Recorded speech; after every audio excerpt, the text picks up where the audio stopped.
What you're about to watch is a conversation among faculty members in ACU's LEAD724 course, Leadership in Diverse Contexts. This conversation actually started during a faculty meeting where we discovered that we learned a great deal from one another through the interaction.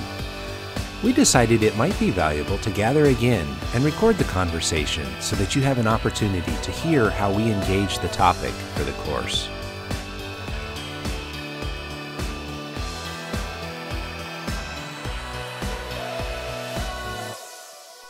Welcome, everyone, I'm real excited for this conversation.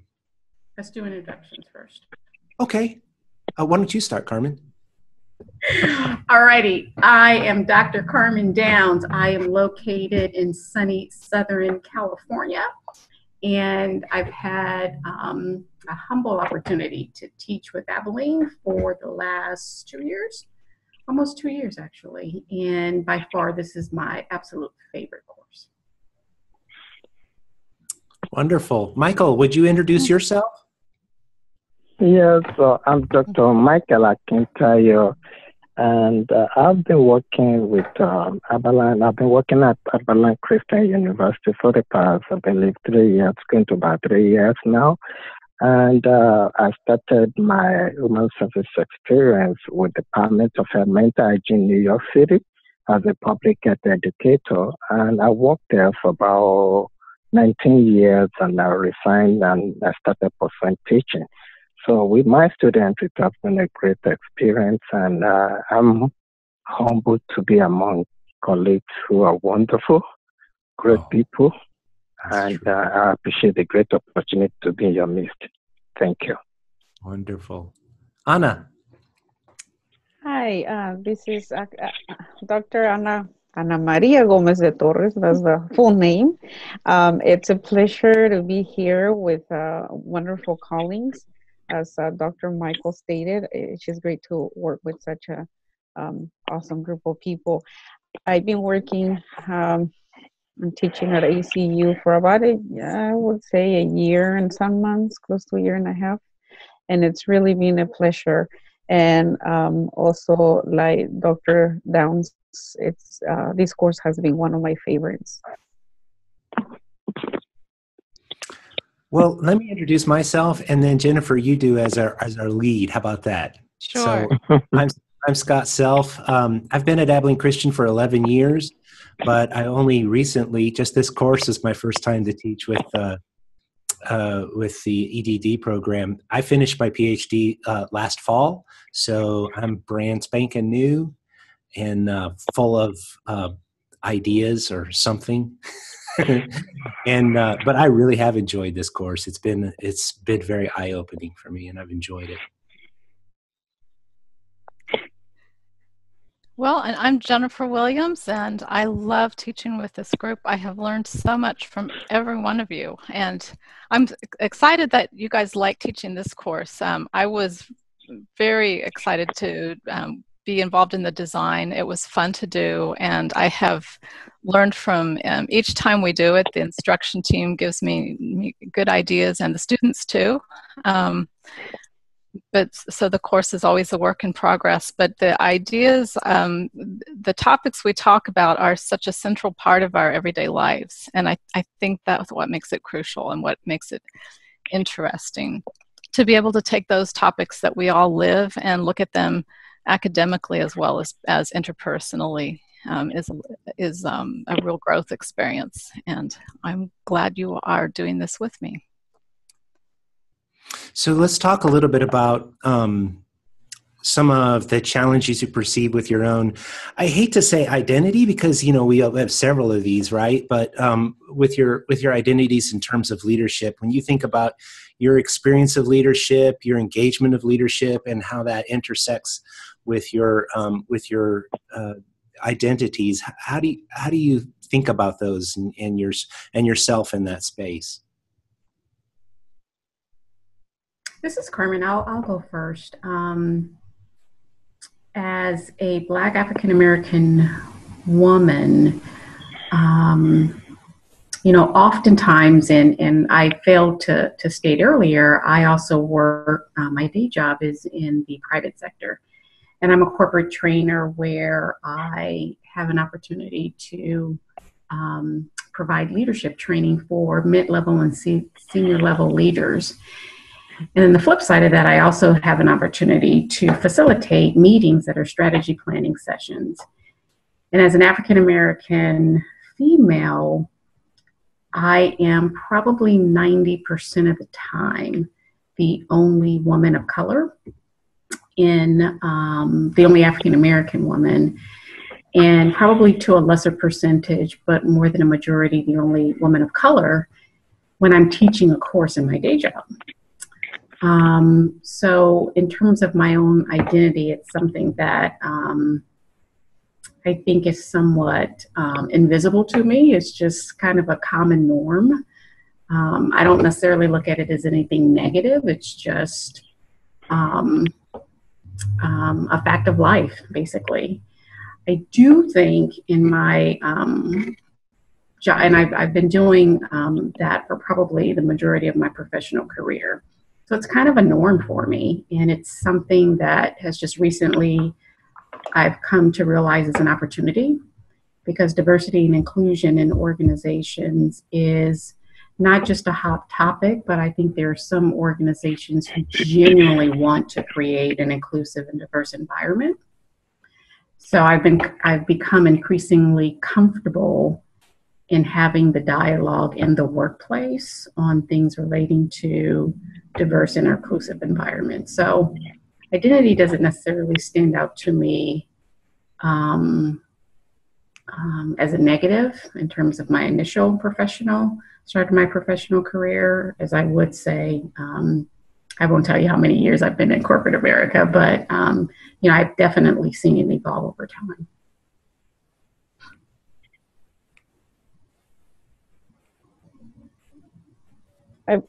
I would like to share next. In my personal experience as a Mexican immigrant woman in different leadership positions, and with my day job where I'm part of so many councils and committees and chairing or co-chairing some of them, the fact that my name is Ana Maria Gomez de Torres and they see the last name Gomez de Torres, by default it creates some assumptions, I would say, for certain people, not everyone. And oftentimes I get the nonverbal assumption that I might not be biliterate or bicultural, meaning that I'm not proficient in my own culture and the American culture. It could be another possible assumption that due to my accent or my age, I might not be as competent as maybe I am. And to me, that's a challenge. Right now, the age is not so much an issue, but when I first started teaching, one of my first teaching jobs was at Cal Poly in San Luis Obispo, and I was fairly young, I think, considering the other faculty there. So it was a challenge for myself to really make a point across and position myself on that leadership role, because you're a leader either in front of the classroom or if you have an administrative role. And but in a way, having experience, I would say that I never had an identity crisis because I know who I am. And maybe when I was a teenager at that point, I think we all have some kind of like who I am, what am I here to do in this life. But I think more than anything, it equipped me, my experience as an immigrant, to live different perspectives, different way of life, how to approach things in a different way, how to articulate your thoughts in a different way, based on a different, due to a different language. And then you come to new world, the adapting process, not necessarily, I'm not talking about completely assimilating, because I honestly think that to be true to your own identity, I mean, I like to think about the bowl of salad rather than the melting pot theory, because we're all unique, and to keep that diversity is meaning that you grow, you learn more from other cultures per se, and it just informs you to approach the world with a more informed perspective. But with all the experience, I feel that I have been able to be more culturally, implement more cultural humility, and it almost seems that you're more empathetic to others when you see injustice happening.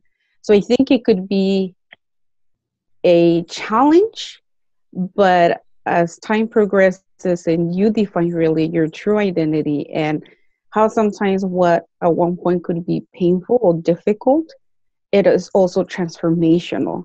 And then it makes you a person that you're more empathetic, and you're from a day-to-day basis, you're able to apply the cultural humility because you've been there. Because at one point I have to say, I have been discriminated against in different forms. And, but so I guess there's pros and cons, but I've learned so much through the process. Hello. Can I come in? Sure. Of course. Yes. Okay. Thanks, Anna. This is Michael. Okay.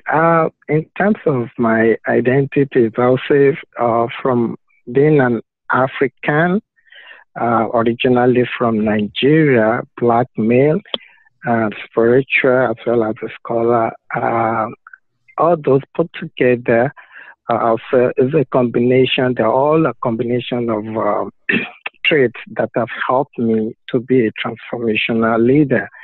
And what am I trying to say? I'm trying to say that all those qualities have helped me to help others to become change agents, and at the same time in the process of helping those who are willing to become change agents. That's number one. Number two, Anna mentioned humility, cultural humility. I started from a humble beginning. As an immigrant, I came to this country, and that has also been a part of my identity. Also, I started from a humble beginning, and I did all jobs when I first came to the country. And so from that background, I have learned the importance of cultural humility. At the point, I had to put all those sentiments, African cultural values that I felt that would narrow me.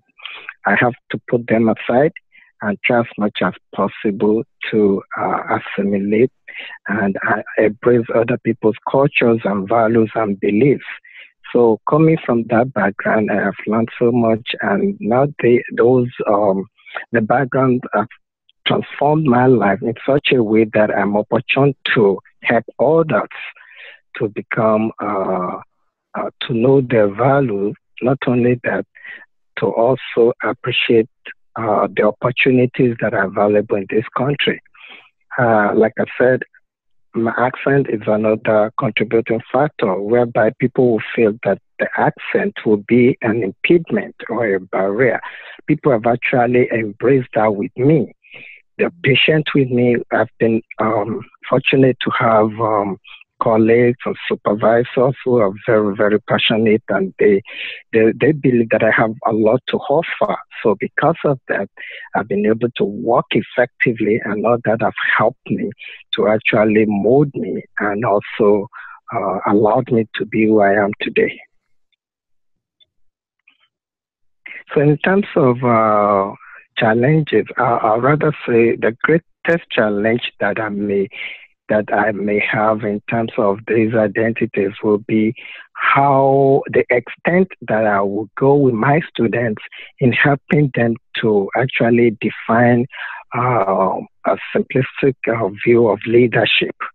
sometimes I feel like probably I may be doing too much with the students to a point that maybe I might try to pamper them instead of trying to. Can you hear me?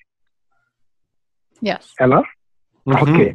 So I may feel like I'm trying to, it's a challenge to me in the process of helping them to really define what a simplistic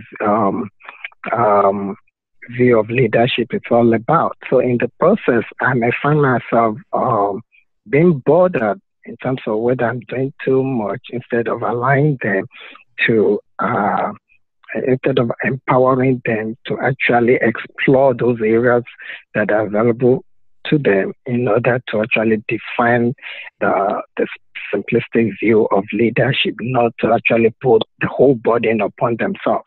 So it's a sort of challenge to me, whether to actually identify to know if the strategies I'm using when it comes to teachings and techniques and tools that I'm applying in my courses, especially this particular course, let me put it this way.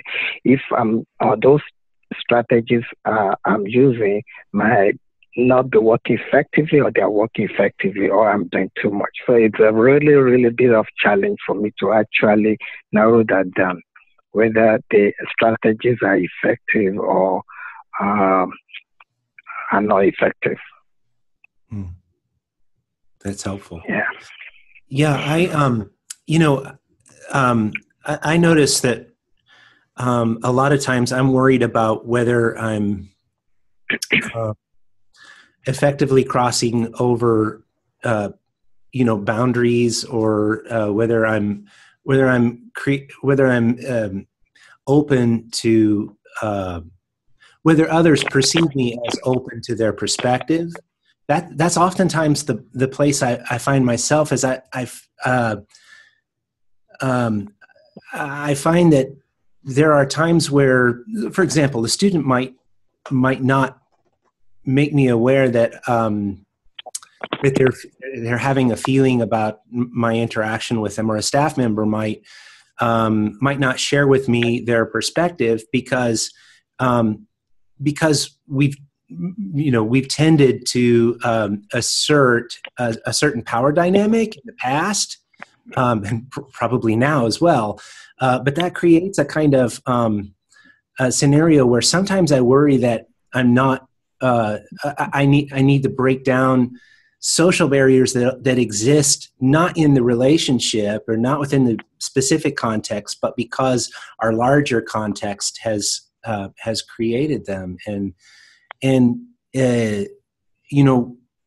when especially when I'm partially responsible for perpetuating those. I'll give you an example. I was in a meeting with some colleagues here at ACU, and I was not aware that I had a habit of interrupting people in meetings. I probably interrupted everybody in those meetings, but that was especially painful for some members who felt marginalized before they walked into the meeting, and then I just perpetuated that. But it took a while for someone to feel comfortable saying, "Hey, dude, you interrupt people, and that kind of feels nasty when you do it."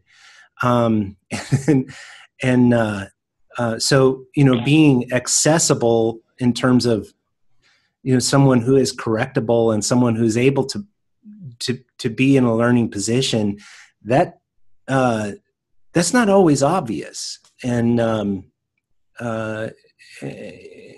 I think that's because I've said before, I think those of us who are white males, we tend to run through this life as though we're in a tour bus. We have so much momentum in terms of history and a history of power and a history of power differential that we're not always aware of them. And trying to be aware of it it requires constant mindfulness, and it requires a constant check of my privilege that is easy to say I'm going to do that, but it's very, very difficult to be aware of on a constant basis. I don't even know if what I said makes sense. It does. May, You may go. I Oh, may I add? Yeah. Um, it just you brought something to mind that coming from a well, to a certain degree, male-dominated culture. However, well, the Aztecs and the Mayan, they were more matriarchal kind of. Um, they had a more matriarchal approach. But the current, and that's not to say that all Mexican families are like that. Being from a very small town in Mexico where we had no running water, we had no electricity. Um, coming from a very difficult, challenging upbringing, and then to add the the limitation on the voice of females per se, where your voice is not as um, I guess it's not as value, I would say. And then coming to a professional world of leadership, it's over time that you gain that voice. You have to make it a purpose to gain that voice, to gain the voice that you lost at one point. And so when you're explaining the whole situation about like the example of the meeting, Scott, it almost made me imagine myself in that meeting thinking like, I want to say something, but I don't know if I'm going to come across, oh no, but he sounds more articulate. So never mind. I'll just stay back and hold back and not say anything. However, I might have good input. But given the fact that I'm myself, and that's obviously has to be intentional from my part to break those barriers and own my voice.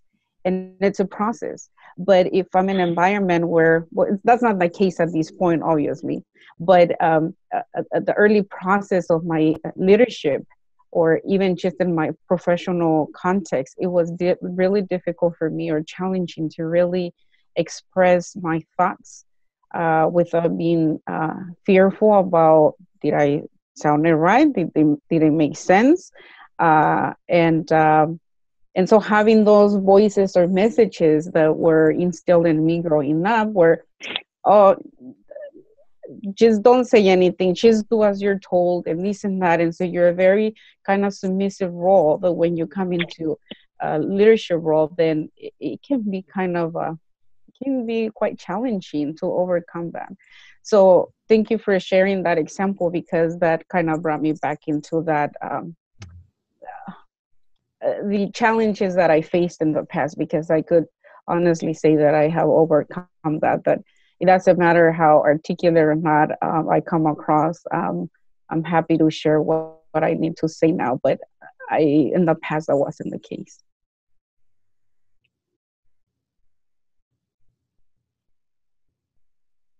That's an interesting journey, Anna, and you talked about really from two perspectives, the intersectionality between being female and being Latina, that both of those were barriers for you at some point, and you have crossed them successfully. Are there particular times where that's more difficult for you than others?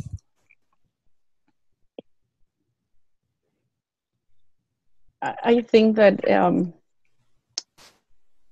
it almost seems like every time as you attain higher levels of leadership, you feel like you need to prove yourself even to live up to that level. Mm-hmm. For instance, just recently over the weekend, I was just appointed as the president of the Latina Leadership Network of the California Community Colleges. Mm-hmm. Well, from other... Well, congratulations. Thank you. Congratulations. Thank you. From some fellow colleagues, oh, well, she's kind of young, or like you can kind of, read some nonverbal messages. And so, you have that challenge where you have to really demonstrate, you have to work just as hard, double or triple hard to prove yourself that you're capable to be at that level. And So I guess every situation is a little bit different. But I would say that the more you escalate in the levels of leadership, that it is challenging every time in a different way. And it doesn't mean that things in the past that impacted my life profoundly that don't have an impact, because when I think that I overcame all that, there's a moment where it just triggers. It's like, no, remember, it's a learning process and you're changing as you go. But it just it all depends on the situation. Anna, I think about your story where you described your upbringing, and I hear you, Scott, from that self-awareness around just maybe power dynamics that are going on. And I often wonder, like, what's self-imposed? Because I 300% agree with you, Anna. The higher up that you go in leadership, one probably encounters very similar feelings that you described. But I often ask myself, if I had someone in the room, pick a room. So let's say I was in your meeting, Scott, or, and I was in the same room with you. If I had someone who looked like me, may not know them from a can of paint, may not understand their background, but who I can self-identify with that person. Does that automatically give me a comfort? Does it give me covering to be present in the room? I had a great mentor once tell me, who was Caucasian, and she used to always say, Carmen, take up space in a room. But to take up space in a room, what are some of those dynamics that make it comfortable for you? So for me, if I had someone that looked like me, just in terms of identity, would that create a certain comfort level that gives me the courage, or that even creates an environment that's more open and inclusive? For some reason, it automatically kicks in for me. So I don't know if Jennifer, you mentioned the intersectionality of not only race or gender, but what in an environment kind of breaks that up to where it doesn't become a barrier, or it doesn't become a challenge to someone really demonstrating their self-identity? Yeah, that's a great question. I'm not sure from my own perspective what breaks it up. I can say that I kind of come at it from both sides of this, because as a white female, I'm in both the dominant group and an oppressed group. But from the female perspective, I think of not too long ago, I was in a phone conversation with a male radiology intern who decided to explain suicide risk factors to me. Well, I'm a trauma therapist, and he knew I was a trauma therapist, but he was explaining suicide risk factors as a radiologist. And it occurred to me in the midst of this that this is a great example of mansplaining, and I stayed quiet. I just let him explain. And to this day, I can't tell you exactly why I didn't stop him and say, that's okay, I understand suicide risk factors, but I didn't. On the other hand, just coming from the other perspective as someone who's white, one of the things I've learned over the years is to have the courage to talk about how that's different for me from someone who's not white. And I grew up in a small town in the Midwest where the norm was, well, first there were very few ethnic minorities present in the population, and the norm was that we did not talk about that. And it was considered, it would have been considered taboo to even ask questions much. But, except I did have one close friend that I would go to her house, and so I got to, who was African-American female, and so I got to know a lot more from her through more intimate encounters. But in a social group, you would never ask someone those questions, but what is that experience like? And it has taken a lot of courage for me over the years to learn that there are times when I should bring that up, because it can be my job to acknowledge the power difference and to acknowledge that I don't understand your experience, and I need you to explain it to me so that I can. So from both those perspectives, I think it's a good reflection for me to wonder why I didn't speak up in the first situation, and why it has been hard for me over the years to learn that I must in the second situation. Well, can I ask a question? This is something that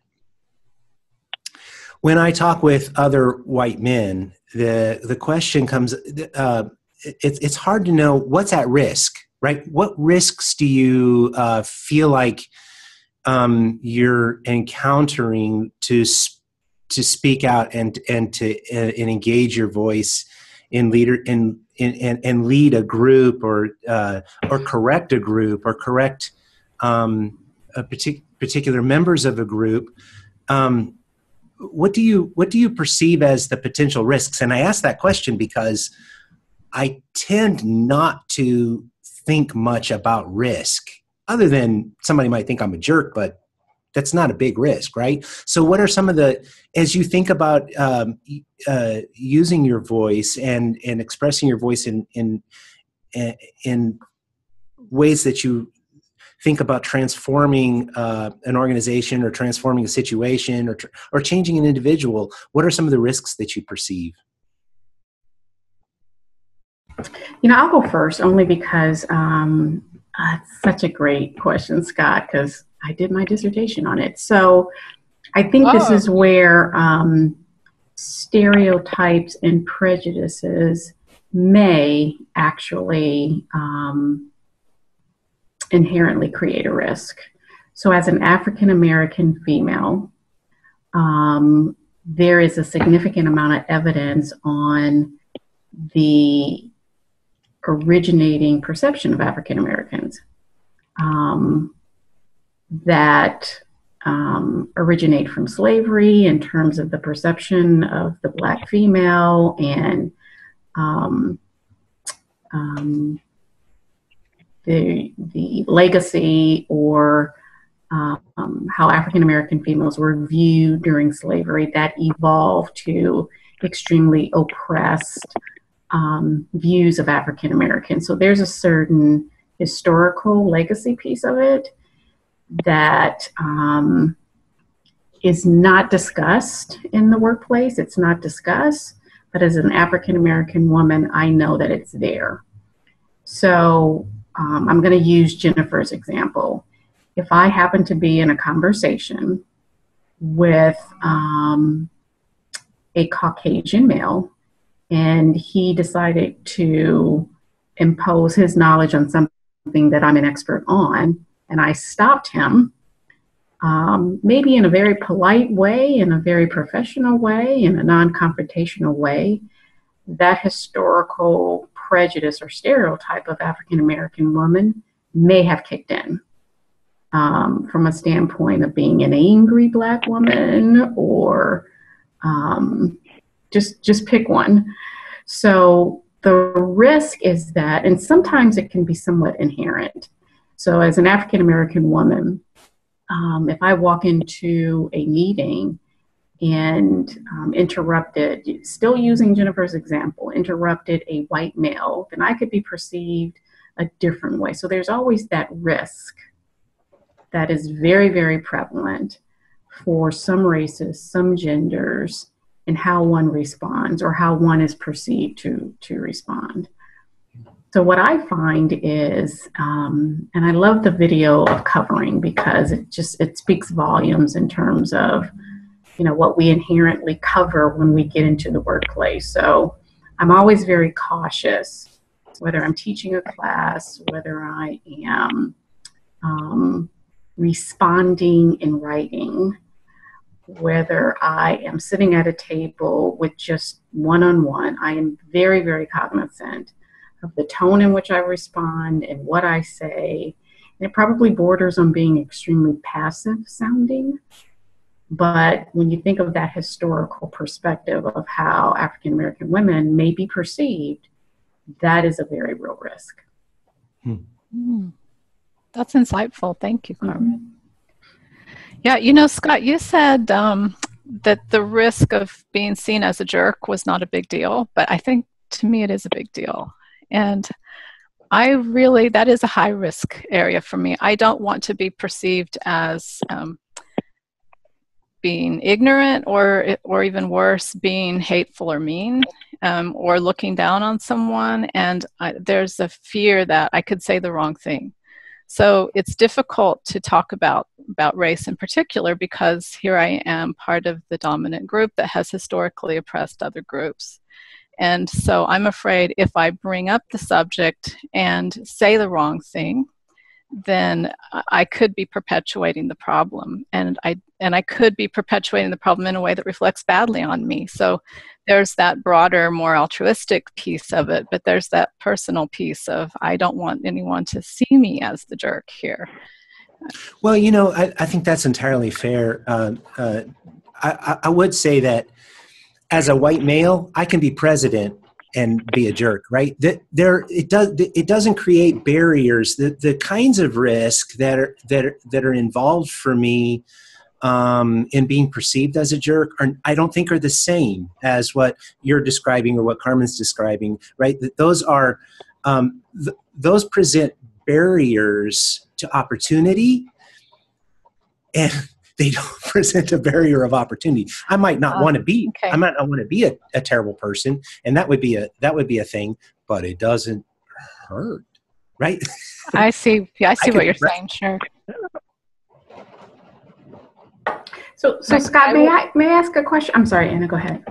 I wanted to add a little bit to Dr. Downs' argument and perception in terms of how history really impacts who you are today.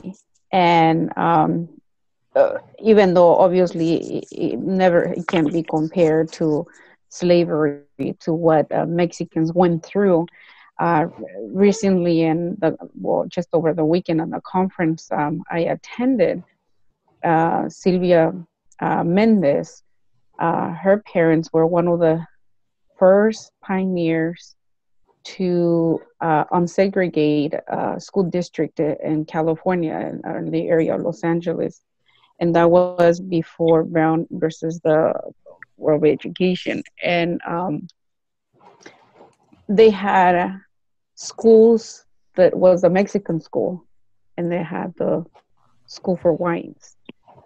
And so for me, hearing that story was even a little bit more painful to know, on top of my own personal experiences of being discriminated against. And I think it all depends at what point of your life you are, I guess, a target of discrimination. I think it depends on how mature you are to deal with that. You approach things a little bit different. For me, for example, in our high school, there was a point when the Proposition 187 was happening, and it was talk about not providing education to undocumented immigrants. However, we tend to generalize, and they're all the same. So I remember walking across campus with other fellow students, and there's these white male, and came up, and literally he looked at us, and he told us, "You effing Mexicans, go to your effing country," and he spit at our feet. I was shaking. I was like, how can there be such a hateful people in the world? Like, I didn't even know what to do with that. I can tell you from that trauma that I experienced, it really resonated with me over the years, where I didn't want to expose myself as much in terms of carrying a discourse with anyone white, because I was so afraid. I wanted to stay in my comfort zone. That's like what Dr. Downs is talking about. Like, is it that I'm being accepted, or I feel like I'm in my comfort zone? Unconsciously, you find yourself placing yourself within the environment because you want to feel secure and protected. And then over the years, as I went on to college and everything, I thought, okay, this isn't working. I need to go out of my comfort zone. And not because one white person it's acting that way or discriminatory or with such a terrible prejudice, doesn't mean that everyone are the same. And I think it was due to I wasn't mature enough to deal with that the way I could later on in life. And so then I thought, I'm doing a disservice to myself because I'm not giving the others the opportunity to demonstrate to me that they're not all the same. And besides, I need to network, I need to grow more, I need to practice more the English language, I need to do more to incorporate myself within the American society. And so, yes, the historical events and your prior experiences of being the target of discrimination, it really impacts your life. So unconsciously, it places you in a situation when you're in a meeting, when you walk in, and it has happened in my campus. Now they know me more, but at the beginning when I was first hired on my full-time job, I will walk in, and if there were mostly, because there's not a lot of Latinos more in the council level, there's a few of us Latinos at the faculty level. I will come in, and then it almost like there was kind of a silent moment. Like you walk in, you're the new one of the council, and you come in, and there's this silent moment. You're like, okay, that was awkward. How do I deal with this? So then over the years, instead of being timid and be like, oh, here I am, it'd be like, hi, how are you? This and that. And then, so I found that I changed my strategy and to break those assumptions. Like you assuming that this is what I am, but here, this is what I have to offer. This is who I really am.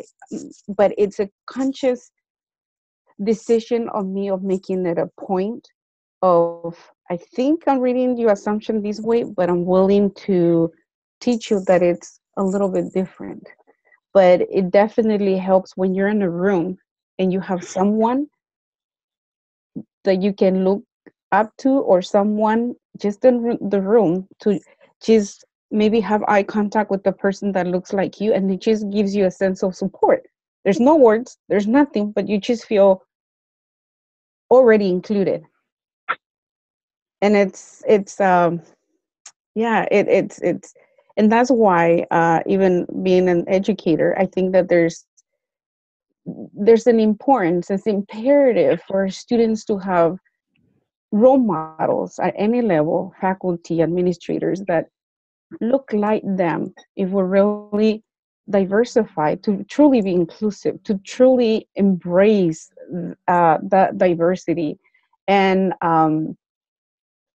because it's imperative. For me, it made a difference growing up, going to school, going to college, and it makes a difference now as a professional when I see people that look like me, and it's like, oh, okay, you did it, you're there, you survived, I can do it, and so it's anyways, it's just a lifelong experience, and it's a growth, it's a daily growth.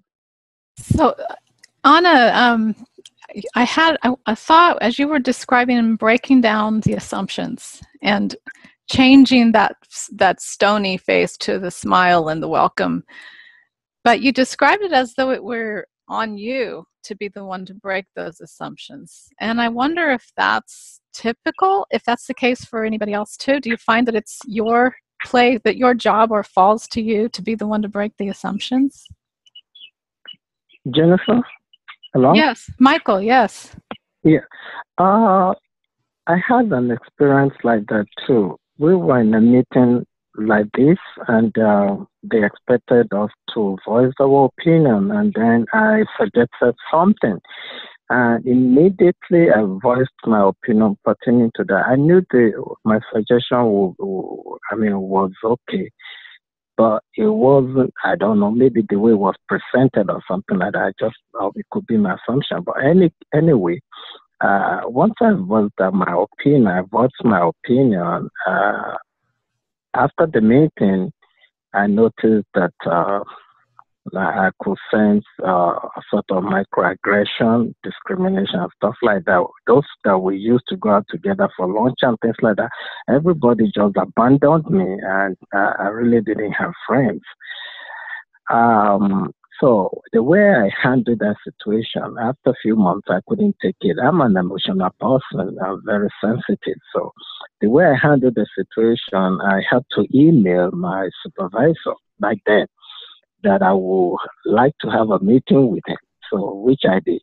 And I was glad he was able to embrace me. So I went into the meeting one-on-one, and we had a discussion about it, about what happened. And then he told me, he thought about my suggestion, and he said, to be honest, it wasn't that the suggestion was bad, but just the whole thing happened because it came from the wrong person. And I had, Wow. What do you mean from the wrong person? Yeah, from the wrong person. He said, but I should tell you this, that they are working on that suggestion, and in the next few months, something will happen.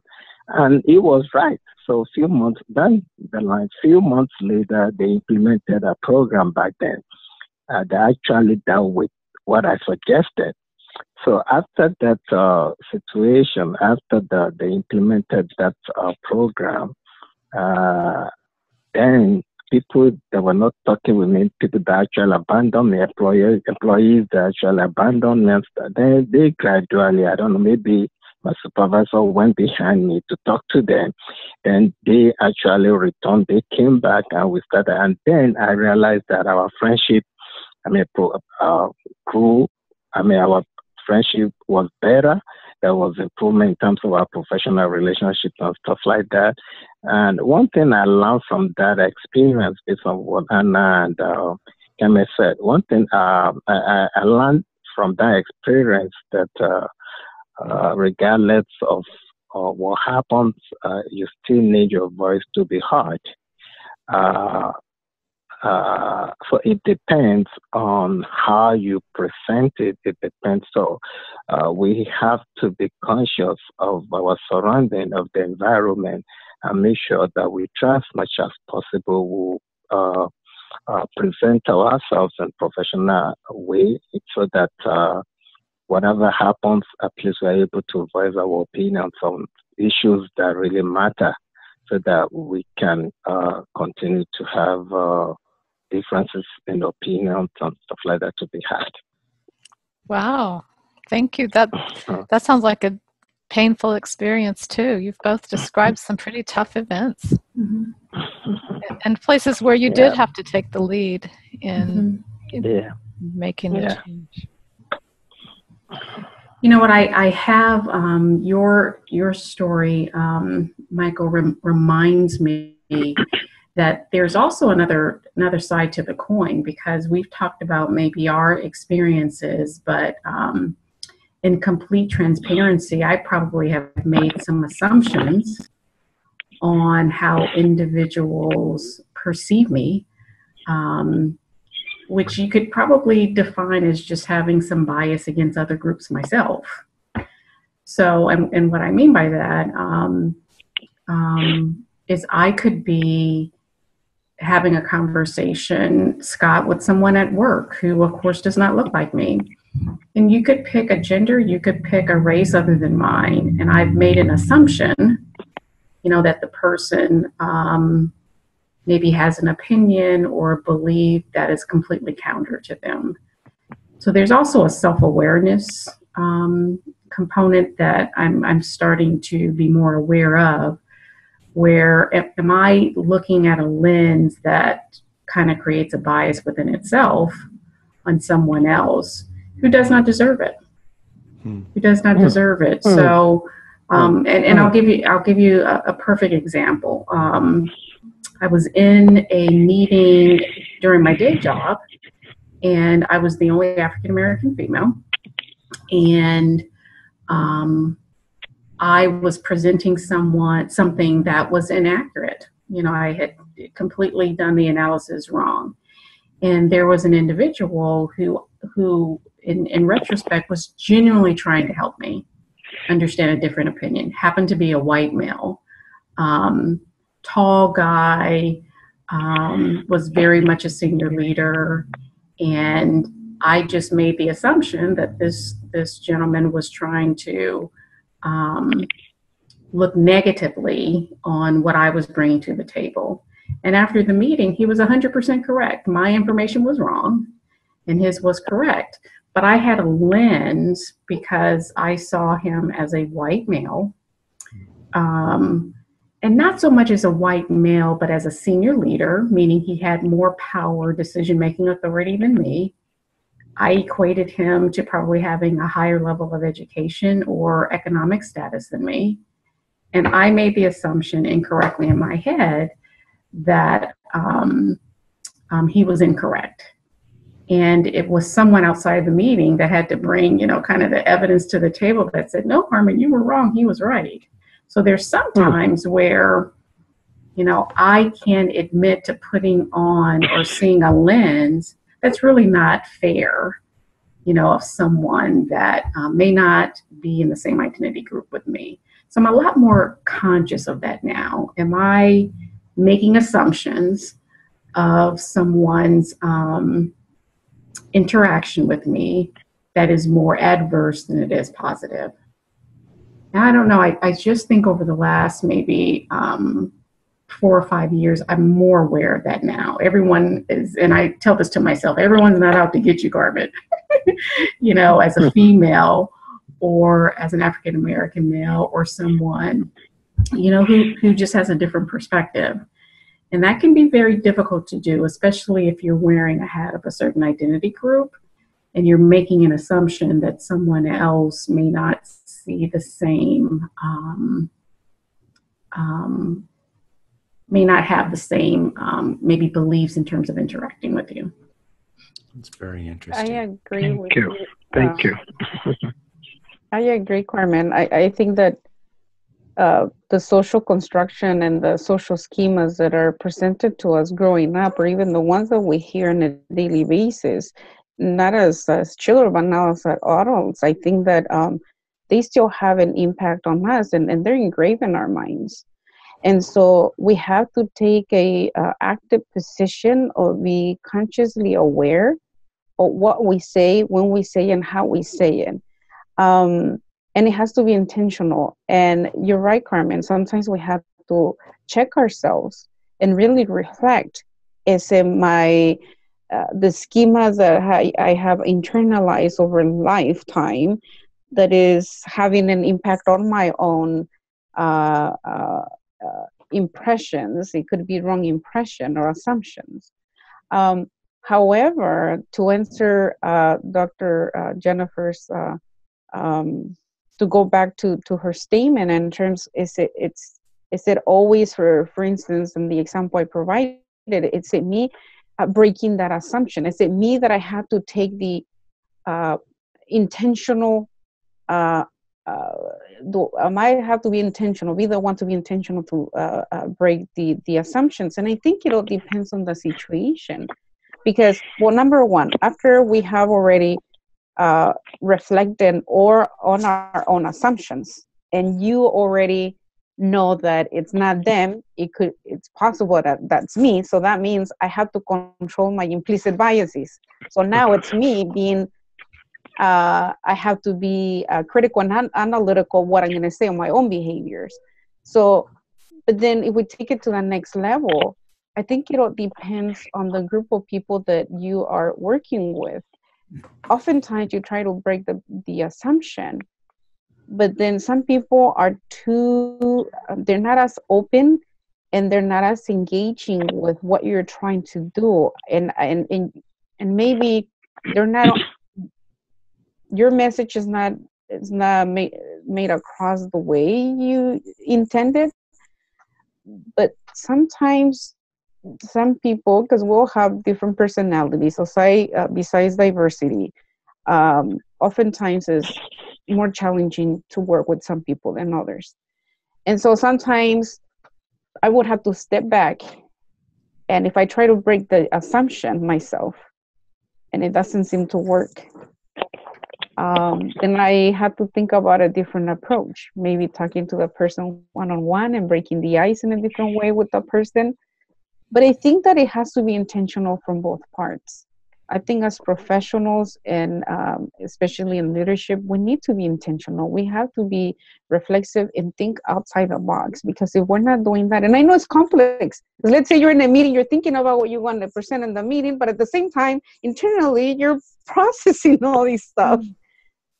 It's exhausting, but I think it's important to do, to communicate efficiently and effectively. You know, and from your earlier story about that traumatic event, I can't help but think about all of this sort of from a trauma perspective too, because each of us has our bias that we don't like to acknowledge and have to acknowledge in order to move forward. But if you overlay that with having a traumatic experience where someone is actually threatening to you, then there's another piece to it besides bias, and there's that self-protection and fear that is a natural response to trauma. It's how anybody responds after a traumatic event, with a greater awareness of the possibility of danger. And so if you put those two pieces together, then I would think, you know, Carmen, you're talking about bias, that, and of course we have our biases, and our lenses are all distorted. But going through a traumatic experience, and maybe should even be said, the historical trauma of oppressed groups in general, all of that overlays and makes it, I would think that it would make it more difficult from that perspective than from my perspective. But I'm guessing, though. I wonder what you guys think about that. Well, you know, go ahead. Sorry. No, go ahead, Scott. Go ahead. Well, you know, you're when you were talking about that, Dr. Williams, I was thinking about the film Crash in the 90s. I don't know if you remember that. And I, at the time, I thought, oh, we're looking at the intersection or the ways that different racial groups crash into one another. But in retrospect, it's really about different traumas and the way that different traumas interact with one another, right? I mean, that it's so much more than just history. It's the immediacy of different traumas and the way that those create challenges that in relationships that we have to get our way through. It's as much trauma as it is history. You know, trauma is not, I think when I think of the word trauma, it is in the most overt form is what you described, Anna, but there's also less overt trauma that for individuals in the workplace is a lack of advancement, a lack of recognition, a lack of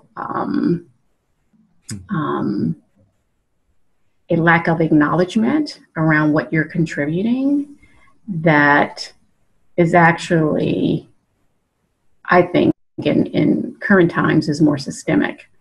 So as an African-American woman, I can, and there's evidence to support this, I can have a lot of degrees, I can have a higher level of educational attainment, I can perhaps have stronger competencies and skill sets, but I am going to most likely hit a concrete ceiling. So that type of trauma in terms of trying to, and I forgot the word you used earlier, Anna, but you're constantly competing, maybe more so with yourself, but you know you have to be at a certain perceived level to advance in the organization or to advance in your field of study, but you can't because of the perception or the stereotype of what you, gender, certain race, maybe a disability, maybe sexuality, what you bring to the table is going to be perceived as something that's negative and is going to be a barrier for you. So in my mind, I almost put that in the same category as a trauma because it is systemic over time, meaning, you know, you can go down your professional career, your journey, your roadmap, having accomplished so many different things, and there's an assumption that you've achieved what is required to advance. And again, not necessarily just upward mobility and advancement, but recognition, acknowledgement, you know, some perception that you're an expert in your field, but you can't because you're constantly facing those barriers where you just can't overcome because of how society views you. So I agree with you, Scott. I agree with you, Jennifer, but it's kind of a different way in which one can experience trauma. And you're constantly putting on kind of a shield. I forget the verse in Ephesians, but you're constantly wearing a shield as you go into, you know, different interactions because you're putting on that shield up. I have to be better. I have to be more articulate. I have to, you know, fill in the blank. And it's a different type of trauma. It sounds tiring. Yes.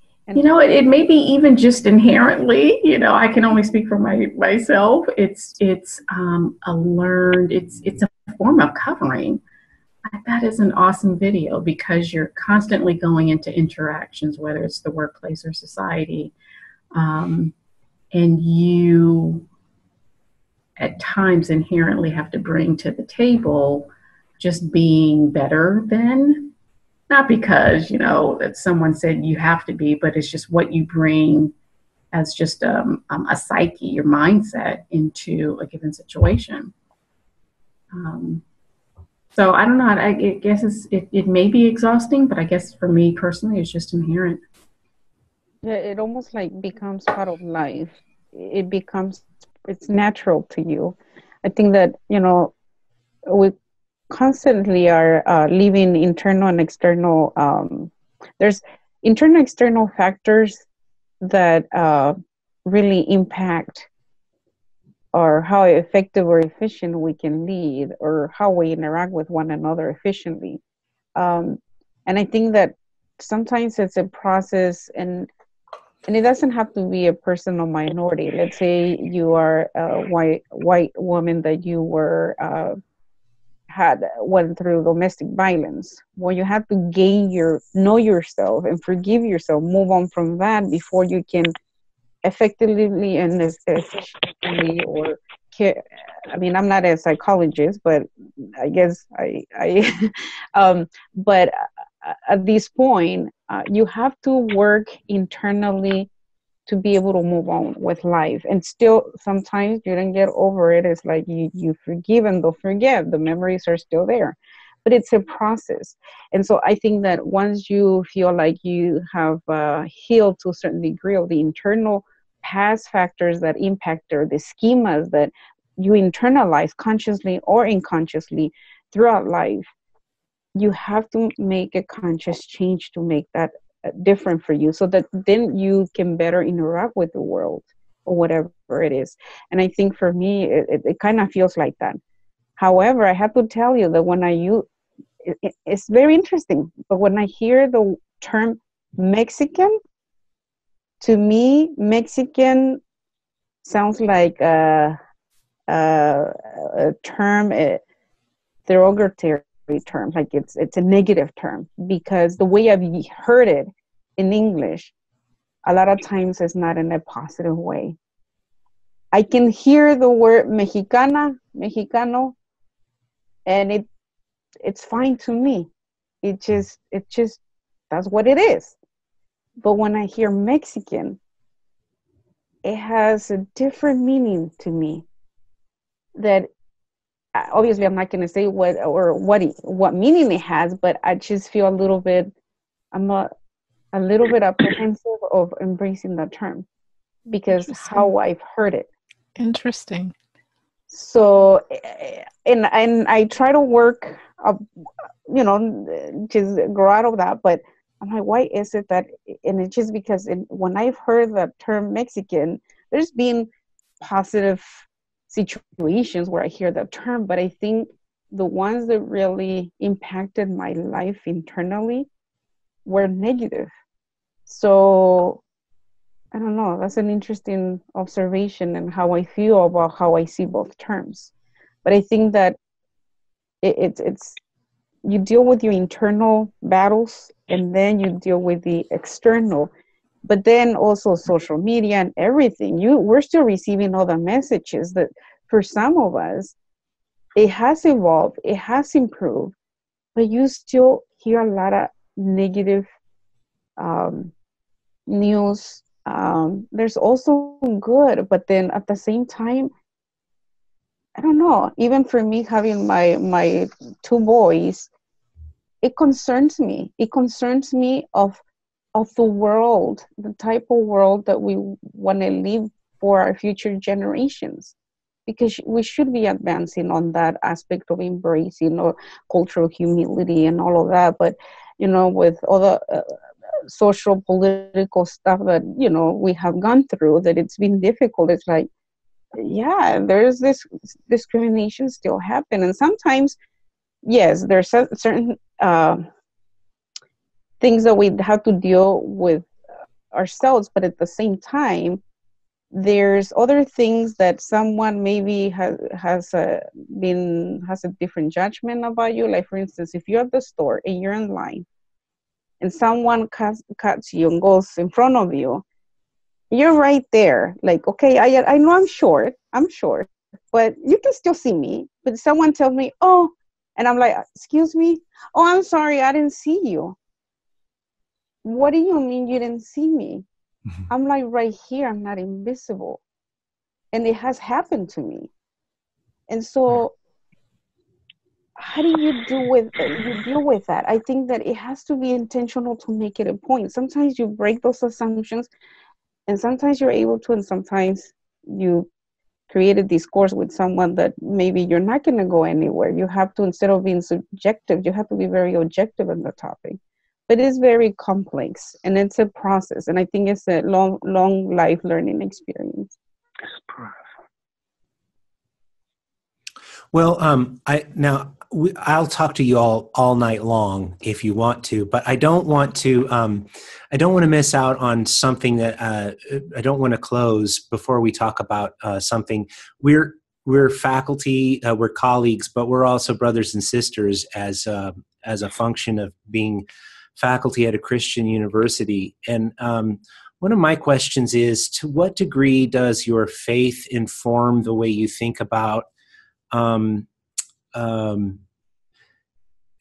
diversity and leadership? How do you think about your faith in the middle of all of that, and how does it inform your view?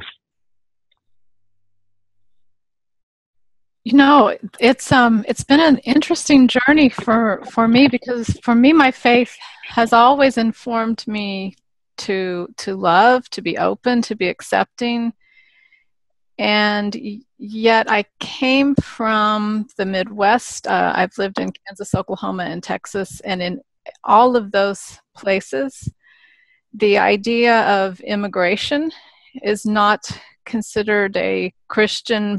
Well, I wouldn't want to say that. Don't want to say it in general, but in conservative churches, there is a lot of pushback against immigration.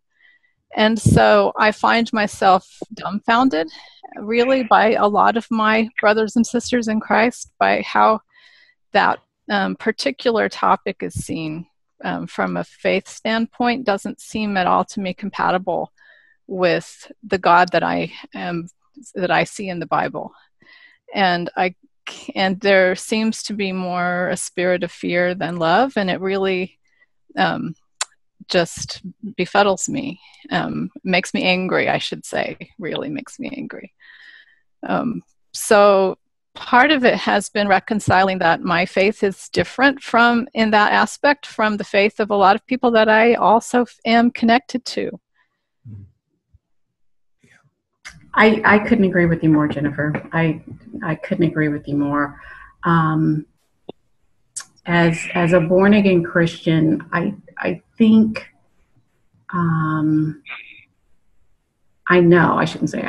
I know that I have more of a forgiving heart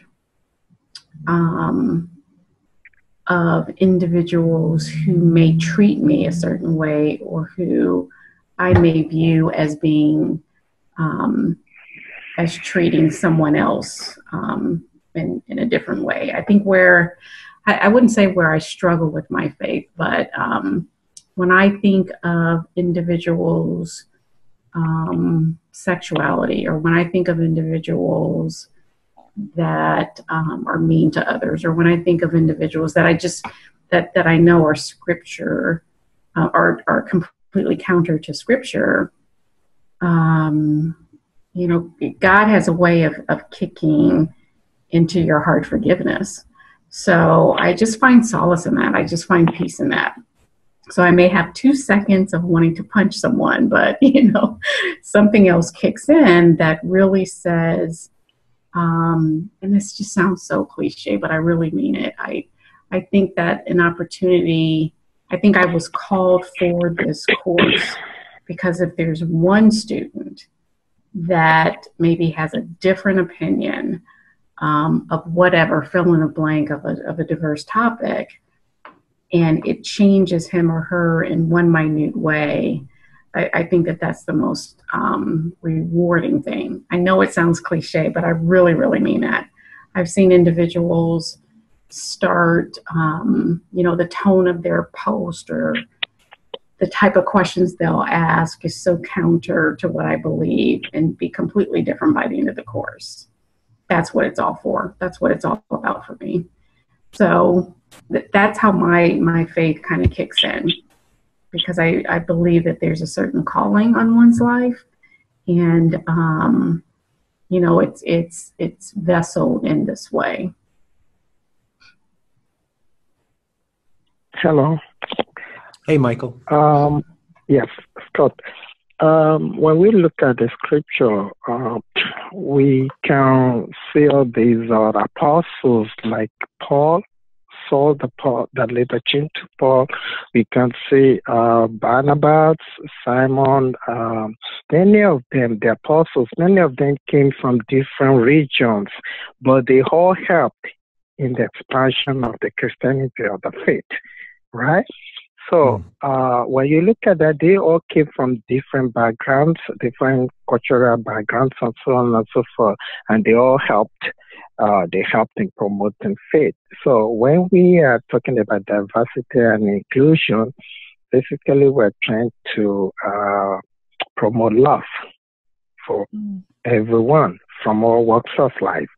And when we are doing that, when we are genuinely doing that, we should be incorporating policies and practices. They should match. And when they work together, when we're able to align those, then we're promoting love. The Bible tells us that among all these gifts, if you have all the gifts and you don't have love, you have nothing. But the greatest of all is love. So I believe by promoting inclusion and diversity, we are promoting love.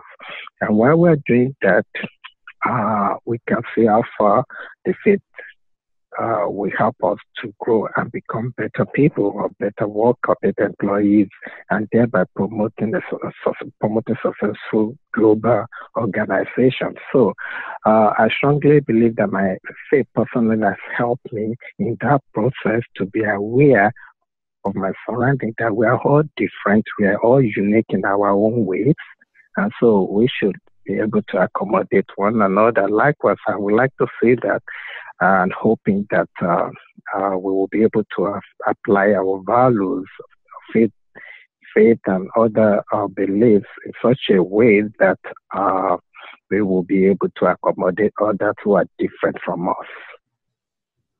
Amen, brother. Those are both beautiful expressions. Thank you. Thank you. Yeah, thank you. I think that for me, I feel that we have a great role model to follow. Jesus did everything from the basis of love. And if the foundation of everything that we do in life, and in terms of diversity, comes from love. And when there's love, there's respect, there's acceptance. And I think that there's some of the, it was an example, lived example that teach us to be humble, to be servant and transformative. And I think that our Christianity should be founded in love, and that the ground, the foundation of it should be love. So if love seems like a very simple term, but love encompasses, it brings all these meanings together: respect, acceptance. And I think that if we all perceive the world that way, it would be a different world. It would not be perfect, but I think we would be able to interact with one another in a better tone, more respectful, and more embracing. And I cannot agree more with Dr. Downs in terms of we all have a vocation in life. We have a mission in life. And I honestly think and I believe that we're here in this course, we're here to share our knowledge and our experiences with our students, hoping to plant the seed for some individuals that maybe, and I'm not saying that I'm not perfect by any means, because none of us, I don't think we're perfect. And however, we're trying to be as loving and accepting as possible. And it's a daily struggle and an experience. But I think that planting the seeds for our future leaders, to me, that's worth a lot. And so it is really an honor to conclude, and I know we're running out of time, that it's an honor to be part of this awesome group to try to make a positive impact in the world. And I think that our work here is extremely important. And we're not here to change the world, but maybe if we change a paradigm shift from different, perspectives, different people, maybe we, lit the light to start thinking about things in a different way. And so for me, it's really an honor. And I think we need to establish this love and live from a humble servant and transformational approach, just like Jesus did. That's really powerful. I'll say that, Dr. Williams, when you did that video on cultural humility, it was one of those places where I was, as a disciple, I'm constantly seeing new ways in which I discover that the Master has been forgiving me for things I didn't know I needed forgiveness for. Right? I kind of,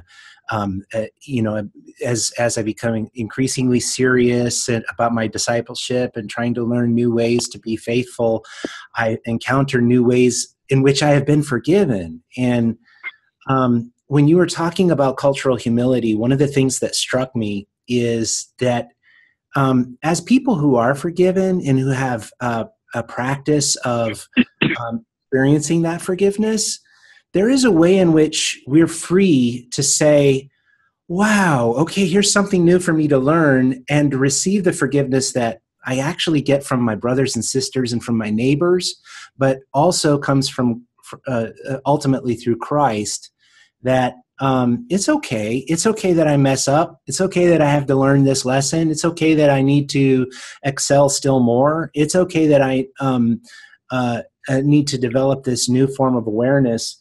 I think the world is afraid of, I say the world like there is, but I think the world is afraid of being blameworthy. And I can take being blameworthy, because I know being blameworthy, I'm also forgiven. And so then you can engage, I think, with a kind of cultural humility without fear, because we know whom we have believed, and we're persuaded that he is able to keep that which we've committed until that day. We have a Master who provides us that deep, deep kind of forgiveness. So it's okay to say, wow, one more place where I'm being forgiven. Wow. All of you expressed such beautiful. And I need to come in with a statement at the course level here and say, well, first, I'm just, I am awestruck by the things that each of you has shared. You've given me some beautiful things to consider.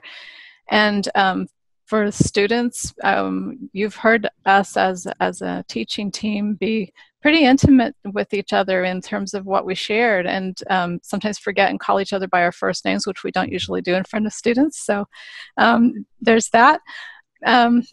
But also, I just want you to be aware that we also can embrace your differences with our thoughts here too, or at least that's our goal, and that's what we esteem to do. And we know, for example, I shared about my sometimes feeling angry about the differences in thought from mine and immigration. So you may be of a political viewpoint that we need to reduce the numbers of immigration. And I want you to be okay expressing that. And my job will be to respect your viewpoint on that, while at the same time hoping to teach that we can love and embrace and have the courage to hear from those who are different from us. That's my job, to hear you when your opinions are different from mine too. And I know we will have differences, and clearly do, in how we see many of the issues we study in this course. And that's also to be expected and respected. So when we express these thoughts personally, we also, as course leaders, want you to have the same freedom to express where you are with them.